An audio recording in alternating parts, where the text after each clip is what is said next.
నమస్తే, welcome to our channel. నేను పద్మిని. ప్రస్తుతంతో పాటు ప్రముఖ ఆధ్యాత్మికవేత్త, ప్రముఖ న్యూమరాలజిస్ట్, లక్ష్మీ నరసింహస్వామి ఉపాసకురాలు శ్రీమతి స్రవంతి గారు మనతో పాటు ఉన్నారు. మాట్లాడదాం. నమస్తే అక్క. నమస్తే పద్మిని. అక్క, వొవెల్స్ అని రాశారు, ఏం చెప్పబోతున్నారు అక్క? చాలా మందికి ఒక భిన్నాభిప్రాయం, అంటే కొంతమంది ఒప్పుకుంటారు, కొంతమంది ఒప్పుకోరు. వొవెల్స్ ఉండకూడదు, ప్రాబ్లమ్స్ ఉంటాయి పేర్లలో అని అంటారు. Is it possible? వొవెల్స్ లేని పేర్లు చాలా ఊహించలేము అసలు. అలా చూసుకుంటే ఇండియాలో కూడా ఓవెల్స్ ఉన్నాయి, భారత్ అని రాస్తే ఓవెల్ ఉంది. అలా ఎక్కడ కూడా ప్రత్యేకంగా నువ్వు చూస్తే గనక పేర్లలో, ఆడవాళ్ళ పేర్లలో మాత్రం ఓవెల్స్ కంపల్సరీగా ఉంటాయి. అంటే ఎండ్ అయ్యేది తాతోనో లేకపోతే తీతోనో ఎండ్ అవుతాయి కదా, అవి అయితే కంపల్సరీ ఉండాలి. అలాగే ఏ అయితే ఖచ్చితంగా ఉండాలి, ఉంటుంది కూడా. అంటే ఉండకూడదు అనేది ఏమైనా వినపడుతున్నటువంటి మాట? ఉండకూడదు అని అంటారు, కానీ మన థియరీలో మాత్రం చాల్డియన్ న్యూమరాలజీ చూసుకుంటే, అలాగే కీరో న్యూమరాలజీ చూసుకున్నా కూడా అలా ఉండడం అనేది చాలా మంచిది అని చెప్తారు. ఎందుకు అని అంటే ఓవెల్స్ చూసుకుంటే కనుక చాలా పవర్ఫుల్ అన్నమాట. మీరు చూస్తారు కదా ఇంగ్లీష్ లాంగ్వేజ్ లో కూడా, మీరు చూడండి AEIOU అని పలికినప్పుడు ఇక్కడి నుంచి ఎటువంటి ఆగకుండా, అంటే ఎక్కడ కూడా డిస్టర్బెన్స్ లేకుండా వచ్చేస్తుంది అనమాట. ఇప్పుడు మీరు వేరే ఏవి చదివినా కూడా టీ అని చదివినప్పుడు 4 పైకి వెళ్తుంది, అవునా? అలా AEIOU ఎక్కడ కూడా ఆగకుండా స్వరం అనేది బయటకు వస్తుంది. సో అందుకని వాటిని ఓవెల్స్ అంటారు, మిగతా వాటిని అన్ని లెటర్స్ ని కాన్సనెంట్స్ అంటారు. మీరు ఓవెల్స్ రాసేటప్పుడు ఖచ్చితంగా యాన్ రాయాలి, లేకపోతే దా రాయాలి. ఏదైనా లెటర్, ఇప్పుడు యాపిల్ ఉందనుకో, యాన్ యాపిల్, యాన్ ఎలిఫెంట్, అనేది కంపల్సరీగా రాయాలన్నమాట. సో ఇట్లాంటివి ఇంపార్టెంట్. మీరు చూసుకుంటే కనుక ద సన్, ద మూన్ అని అంటాం. ఇంపార్టెంట్ రాసినప్పుడుగా ఖచ్చితంగా దా అనేది ఉండాలి అని చెప్పి చెప్తారు. సో ఇక్కడ మనం చూస్తే కనుక ఈ AEIOU ఓవెల్స్ లలో కూడా చాలా పవర్ఫుల్ అయినవి మాత్రం AEI, ఈ మూడే అనమాట. ఈ మూడు చాలా పవర్ఫుల్. ఇది ఎక్సలెంట్ వేసుకోవచ్చు. ఇది కొంచెం ఓకే, ద లీస్ట్ అంత పెద్దగా పవర్ లేనిది అంటే యు అనమాట. మీరు చూసుకుంటే ఓంకారం కూడా మీరు లెటర్ ఓం అని రాస్తే OM అని రాస్తాం. అలాగే ఇంకొక స్పెల్లింగ్ ఆఫ్ ఓం AUM అని రాస్తాం, ఓకేనా? సో మీరు ఏదైనా మీ పేర్లో గనక ఎక్కువ ఓవెల్స్ ఉన్నాయి అని అంటే, ఓవెల్స్ ఉంటే మీకు పవర్ ఎక్కువగా ఉన్నట్టనే మీరు ఊహించాలి. నా పేర్లో చూసినా కూడా మీకు 3 లెటర్స్ ఓవెల్స్ కనపడుతున్నాయి కదా, అలాగే నీ దాంట్లో చూసినా కూడా ఓవెల్స్ ఉన్నాయి. సో మీకు అట్లా నేను చేసేటప్పుడు సిగ్నేచర్స్ లో కూడా ఓవెల్స్ ఎన్ని ఉన్నాయి అని ఖచ్చితంగా చెక్ చేసుకొని చేస్తాను, ఖచ్చితంగా చూస్తాను. ఎందుకు అని అంటే ఆ పవర్ అనేది ఖచ్చితంగా ఉండాలి మనకి. ఓవెల్స్ లేని సిగ్నేచర్, ఒక్కటే ఓవెల్ ఉన్నా కూడా మనకి అంత పవర్ రాదన్నమాట. ఖచ్చితంగా మీరు చూసుకుంటే కనుక మన పేర్లలో కనుక ఏ అనేది ఉంటే కనుక అది ఖచ్చితంగా ఇంక్లూడ్ అయ్యేటట్టుగా ఇంకొక ఏ యాడ్ చేసాం, ఇంకొక ఐ యాడ్ చేసాం, నేను తప్పకుండా నేను చేస్తాను అనమాట. అందుకే నేను చూస్తే గనక మనం మైత్రి, ఆదిత్రి సిగ్నేచర్స్ లో కూడా చూస్తే ఓవెల్స్ ఎక్కువగా ఉన్నాయి ఆదిత్రి సిగ్నేచర్ లో. అందుకని మైత్రికి కూడా కొంచెం ఓవెల్స్ ఎక్కువగానే పెట్టి నేను సిగ్నేచర్ డిజైన్ చేయాలి అని చెప్పి ఇవాళ డిసైడ్ అయ్యాను నేను. చేద్దాం అలా కూడా, తనకి కూడా మంచి నెంబర్లోనే ఉంది, ఇంకా కొంచెం ఓవెల్స్ ఉంటే ఇంకా కొంచెం మంచిగా ఉంటుంది అన్న ఉద్దేశంతో చెయ్యాలి. ఇప్పుడు ఇంకా ఎక్కడైనా సైన్ చేయాలన్నా ఇంపార్టెంట్ గా చేసుకోవడానికి అవకాశం ఉంటుంది కదా ఈ ఏజ్ నుంచి. అంటే రేపు బ్యాంక్ అకౌంట్ ఓపెన్ చేయడానికన్నా దేనికైనా ఓవెల్స్ ఉన్న సిగ్నేచర్ చేయించాలి దాని చేత అనేది నాకు అనిపించింది అనమాట. అసలు జనరల్ గానే మీరు ఇందాక చెప్పినట్టుగా ఓవెల్ లేనటువంటి పేరు ఉండదు. ఒకవేళ ఉంటే ఎటువంటి పరిణామాలు ఉంటాయి ఆ మనిషికి? అంటే లేని అంటే మీరు చూస్తే గనక ఇప్పుడు మనము లేకుండా ఉండదు. ఇప్పుడు మూర్తి అని ఉంది అనుకో, జనరల్ గా మూర్తిలో వైనే రాస్తాం మనం, యు ఉంది మనకి. ఏ పేర్లలో అయినా AIOU మాత్రం ఖచ్చితంగా ఉంటుంది. వెరీ రేర్ లెటర్స్ లో ఉంటుంది అట్లా.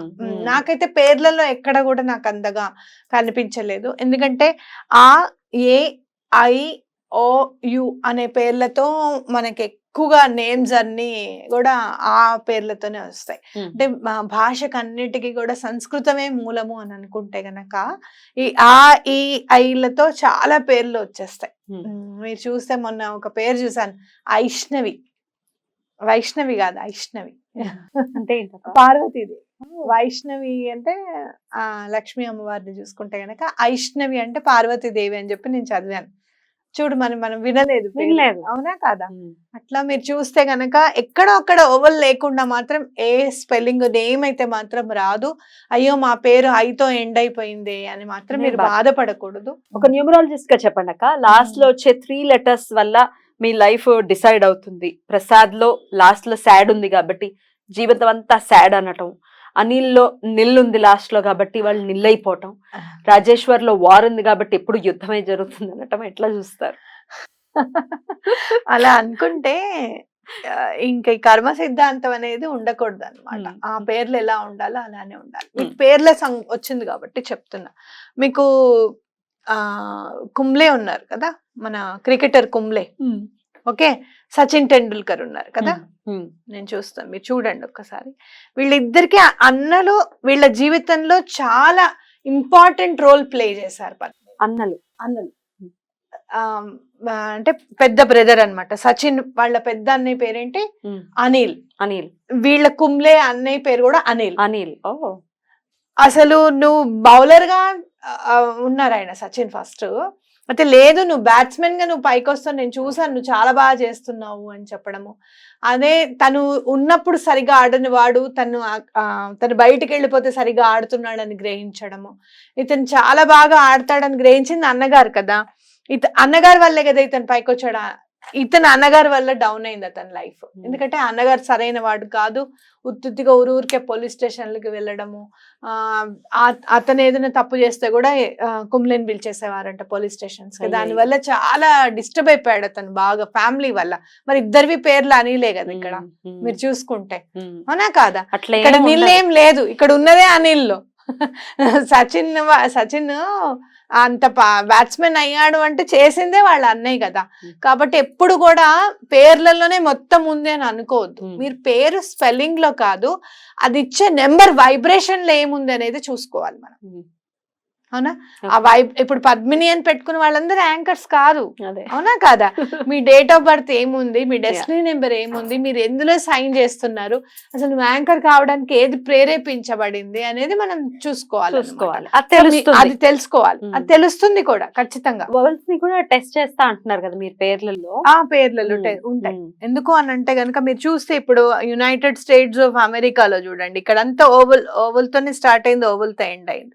తప్పకుండా మీరు ఇండియా కూడా ఇంత బాగా పైకి వచ్చింది, మనం అనూహ్యంగా ఈ 10 to 12 years లో డిజిటల్ గా బాగా ఎదిగింది ఇండియా. అలా అప్పుడు చూసుకుంటే కూడా ఓవల్స్ ఉన్నాయి, చూసావో లేదు? రేపు భారత్ లో కూడా ఓవల్స్ ఉంటాయి, 2 ovals ఉంటాయి. సో అట్లా మనం చూసుకుంటే గనక ఈ ఓవల్స్ అనేవి ఇంపార్టెంట్ రోల్ ప్లే చేస్తున్నాయని ఖచ్చితంగా చెప్పుకోవచ్చు. సో పాజిటివ్ నెగటివ్ అని అనుకోవటం అట్లా అనుకోవద్దు. ఒకవేళ నిజంగానే అట్లా వార్ అనే పేరు ఏమన్నా ఉంది మీ దాంట్లో అనుకుంటే గనక, మీ డేట్ ఆఫ్ బర్త్ ని, అంటే మనం ఏదైతే బర్త్ నెంబర్ అని చెప్తామో అలాగే డెస్టినీ నెంబర్ అని ఉంటుంది కదా, దీనికి సంబంధించిన వైబ్రేషనల్ నెంబర్ లో, పాజిటివ్ వైబ్రేషన్ ఇచ్చే నెంబర్ లో గనక మీ పేరు ఉంటే గనక, అది వారున్నా వర్రున్నా ఏదున్నా కూడా అది మీకు మంచి అదేంటి పాజిటివ్ గానే మారుస్తుంది మీ జీవితంలో అనేది ఖచ్చితంగా చెప్పుకోవచ్చు. ఇక కొన్ని అక్షరాలతో మొదలయ్యేటటువంటి పేర్లు ఉన్న వాళ్ళ జీవితాలు బాగోవనేది కూడా ఒక న్యూమరాలజిస్ట్ స్వయంగా నాతోటి చెప్పారు. టీ అనే అక్షరంతో పేరు స్టార్ట్ అవ్వద్దు, స్టార్ట్ అయితే ఇంకంతే లైఫ్ బాగోదు. లైఫ్ బాగాలేకపోతే టీ షర్ట్ ఉంది కదా, ప్రపంచాన్ని మొత్తం ఏలేస్తోంది ఆ టీ షర్ట్. ఎవరండి? అవునా కదా, దాని పేరు టీ షర్టే కదా. చూసిన ఏ కంపెనీ వాడైనా కూడా టీ షర్ట్ చూపించండి అని అంటాం కదా. మరి ఆ టీ షర్ట్ లో టీతోనే కదా స్టార్ట్ అయ్యేది. దాన్ని అంటూ ఒక గుర్తింపు అనేది ఏమైంది చెప్పు? ప్రపంచం మొత్తం టీ ఏలేస్తోంది, అవునా? టీ అప్లై చేసుకోవాలి అనుకుంటే గనక మీరు చూస్తే త్రిపుర సుందరి అమ్మవారు టీతో స్టార్ట్ అవుతుంది. మరి ఆవిడ త్రిపుర సుందరి అమ్మవారు ఎలా అయింది? టీతోనే స్టార్ట్ అవుతుంది కదా. ఇక్కడ మీరు చూడాల్సింది ఏంటి అని అంటే, టీ నెంబర్ తో ఉన్న వాళ్ళు మనకి న్యూమరాలజీ పరంగా చూస్తే గనక 4 అన్నమాట వాళ్ళని రూల్ చేసేది. చాలా మ్యాజిక్ ఉంటుంది వాళ్ళ దగ్గర. వాళ్ళని ఎందుకు ఇష్టపడుతున్నాము అనేది మనం చెప్పలేం. అర్థమైందా? Right. చాలా మ్యాజిక్ ఉంటుంది అనమాట. త్రిపుర సుందరి అమ్మవారు కూడా అంతే కదా, మ్యాజికల్ ఫిగర్ అసలు. అలాగనే మీరు చూస్తే గనక వాళ్ళు ఏం చేయాలన్నా కూడా నాగ్గా చేసేస్తారు అన్నమాట. వాళ్ళు చెయ్యాలనుకున్నది చేస్తారు, వాళ్ళు చెయ్యరని మనం డిసైడ్ అవుతాం. ఇప్పుడు మీ అమ్మాయిని కూడా చూడు, నువ్వు చెప్తావు అది చెయ్యదని అనుకుంటావు కానీ అది చేసి చేస్తుంది, మళ్ళీ మస్కా కొడుతుంది. మ్యాజిక్ అనేది ఉంటుంది Magic. వాళ్ళ దగ్గర. ఇంకోటి ఏంటి అని అంటే వాళ్ళు చాలా వాళ్ళ ఆలోచనలలో కూడా అబ్బా ఇంత బాగా ఆలోచిస్తారా అని అనిపిస్తుంది. అప్పుడే వాళ్ళు చాలా అమాయకత్వంగా ఉన్నట్టు ఉంటారు, అప్పుడే చాలా తెలివైన వాళ్ళ కిందకు ఉంటుంది. బాబాయ్ కష్టం అయితే వీళ్ళని జడ్జ్ జడ్జి రాహు కదా, 4 T is ruled by 4 is Rahu. కాబట్టి తప్పకుండా వాళ్ళకి అంటే మ్యాజిక్ ఎట్లా ఉంటుందంటే వాళ్ళ అరౌండ్ వాళ్ళ గురించి ఏమన్నా అనుకుంటే కూడా తొందరగా సెట్ అవ్వడం. మీరు చూస్తే కనుక ఆర్థికంగా కూడా వాళ్ళకి బాగుండడం. కాకపోతే ఏంటంటే ఖర్చు విషయంలో వెనకాడరు అనమాట, తెలీదు, ఖర్చు పెట్టేస్తూ ఉంటారు అనమాట. ఎందుకంటే అనుకున్నప్పుడు వచ్చేస్తాయి కదా డబ్బులు, ఖర్చు పెట్టేస్తూ ఉంటారు.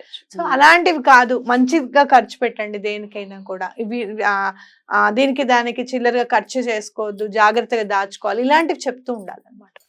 రైట్ అక్క, చాలా బ్యూటిఫుల్ గా ఎక్స్ప్లెయిన్ చేశారు. డెఫినెట్ గా ఓవెల్స్ ఉండకూడదు గా ఇచ్చారు. డెఫినెట్ గా ఇది యూజ్ అవుతుంది మన వాళ్ళకి అని అనుకుంటున్నాను. థ్యాంక్ యూ అక్క, నమస్తే. నమస్తే.